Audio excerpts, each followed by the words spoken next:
Повикот за обединување на македонците во соседните држави, која чини основата на манифестот на АСНОМ, е најголемата болка на грците, па актуелната власт преку бришење токму на конститутивниот документ ќе го решава деценискиот спор. Одлуките на президиумот, напишани пред 74 години во манифестот, кои ги ставили и темелите на македонската државност, денеска немаат важност за актуелната власт, па како конститутивен документ предлагаа да остане само прогласот. Прогласот не е акт од државно правно значење. Ако проблемот е во манифестот, заради тоа што навистина во манифестот, меѓу останатото, се повикуваат македонците и во соседните држави, тогаш слободно може од конститутивните, од државотворните одлуки да се извлечат, значи да се извлече суштината. Останува ли наводниот иредентизам во уставот единствениот трн во око за Грција?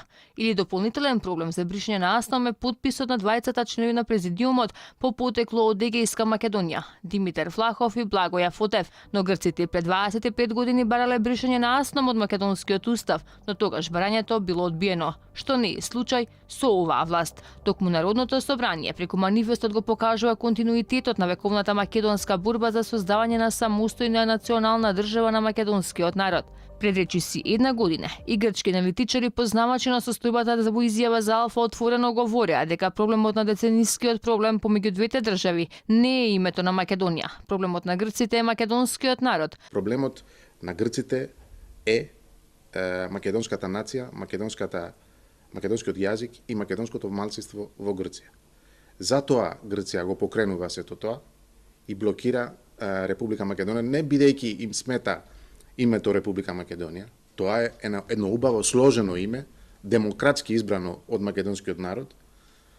Бараме сега сложено име, го имаме сложено име. Република Македонија е сложено име. Не треба ништо повеќе. И грците го знаат тоа. Ако до крај се изоди патот до менување на македонскиот устав, каде носечки столб е токму манифестот од заседанието на АСНОМ одржано на 2 август 1944 година, кој ќе биде избришан, ниту историските учебници веќе нема да сведочат за тешкиот македонски пат до слободата.